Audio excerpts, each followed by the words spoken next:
Bonjour à toutes et à tous, et une fois de plus, nous nous trouvons réunis pour une journée qui, j'espère, sera formidable d'échange et de solidarité.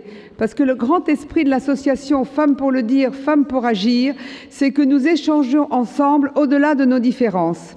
L'association, effectivement, a été créée en 2003. Nous allons fêter nos 10 ans l'année prochaine à l'Hôtel de Ville de Paris, là où a été créée l'association.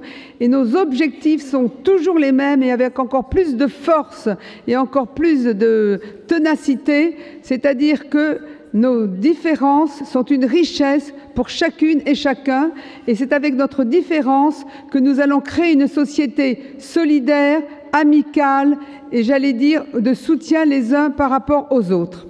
Aujourd'hui, c'est les feuilles d'automne 2012, c'est notre 3e édition. La première édition avait eu lieu en 2007, je crois, et ça s'appelait le premier printemps du livre des écrivains handicapés et des autres. Pourquoi cette manifestation? Eh bien, toujours pour la même raison.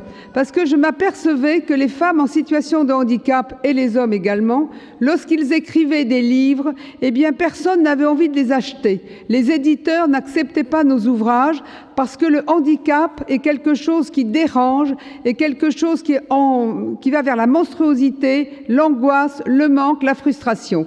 Et je me suis aperçue que des écrivaines et des écrivains en situation de handicap faisaient des livres merveilleux. Et je me suis dit, avec notre association, nous allons faire connaître ces livres. Donc la première rencontre, il y avait Tar Benjaloun, il y avait Elisabeth Zugman, d'ailleurs, qui est là aujourd'hui, qui était présente aussi, je crois, Charles Gardou, enfin des gens que j'adore, parce qu'en fin de compte, ces rencontres font qu'on se crée une amitié qui va au-delà des mots. Il y a eu une deuxième feuille d'automne, et aujourd'hui, c'est donc notre 3e feuille d'automne, où j'ai la joie d'accueillir Anne Hidalgo, qui a toujours été présente, la première adjointe du maire de Paris, qui m'a aidée, qui m'a accompagnée à créer cette association. Najat Vallaud-Belkacem, que je suis tellement heureuse qu'elle soit ministre aux droits des femmes, parce qu'enfin notre voix va être entendue.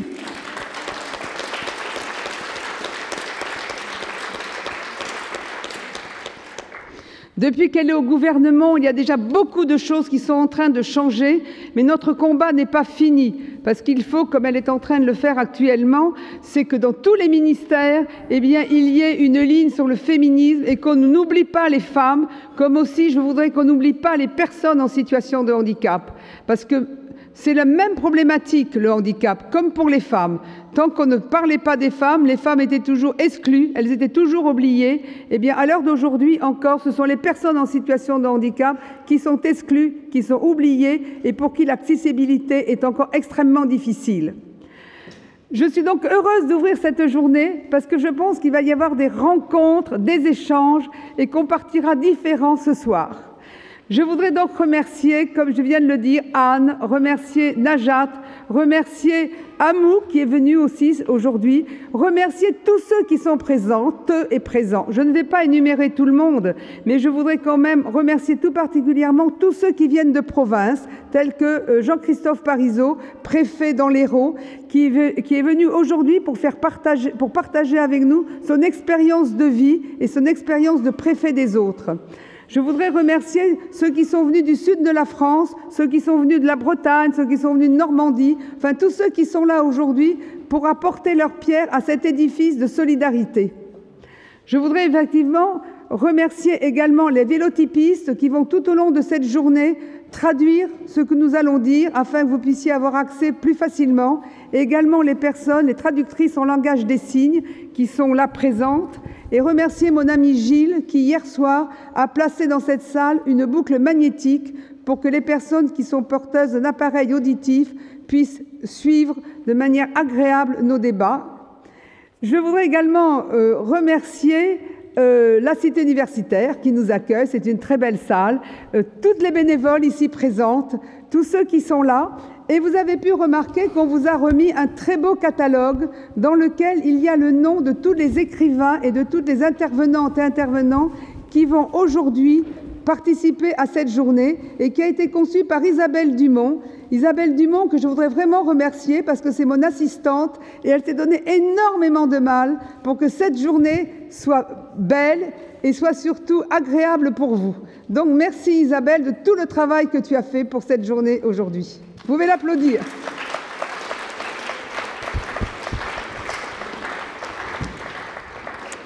Alors si nous avons fait cette rencontre, c'est pour que vous puissiez aller rencontrer les éditeurs, non pas les éditeurs, il y en a très peu, mais surtout les écrivaines et les écrivains à partir de 14 h cet après-midi, que vous voyez les livres qu'ils ont écrits. Et cette année, nous avons fait un focus sur littérature, jeunesse et handicap. Parce que comme vous le savez, et comme tout le monde maintenant le pense, c'est dès le plus petit âge, dès l'enfance, qu'il faut sensibiliser les enfants à la différence, sensibiliser les enfants à tout ce qui peut marquer notre société, mais d'une manière que l'on peut rendre ludique, que l'on peut faire de manière agréable. Et cet après-midi, quand vous allez vous promener dans les différents stands, vous verrez qu'il y a des livres sur la jeunesse, des livres sur les enfants qui ont été écrits par les auteurs et auteureux qui sont ici présentes, qui sont tellement agréables qu'on a envie de les lire et quand on les a lus, mais on se dit au fond, mais la différence, qu'est-ce que c'est? La différence est une richesse, la différence est quelque chose qui peut être même rigolo, on peut même en rire, on peut même s'amuser ensemble et ensemble on va créer un autre regard sur tout cela.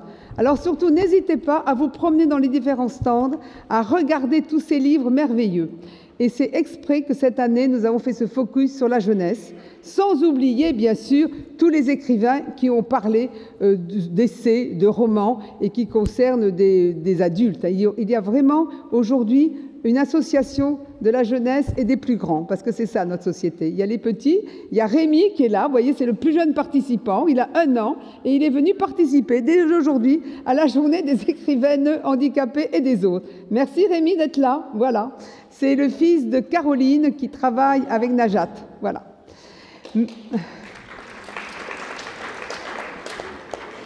Alors maintenant, nous allons commencer cette journée. C'est Anne Hidalgo qui va commencer par prendre la parole. Ensuite, ça sera Najat. Et avant de commencer, je voulais excuser Benoît de Groult. Benoît de Groult, elle a 92 ans et demi.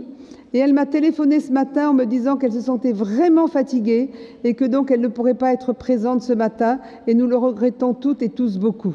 Par contre, vous pourrez trouver ces livres à la bibliothèque, à la librairie. Nous avons une librairie qui s'appelle Le Point du Jour, avec Patrick et sa femme Catherine qui sont présents dans l'une des galeries. Et tous les livres que vous désirez acheter, eh bien, ils pourront vous les proposer. Voilà. Merci à toutes et à tous. Très bonne journée.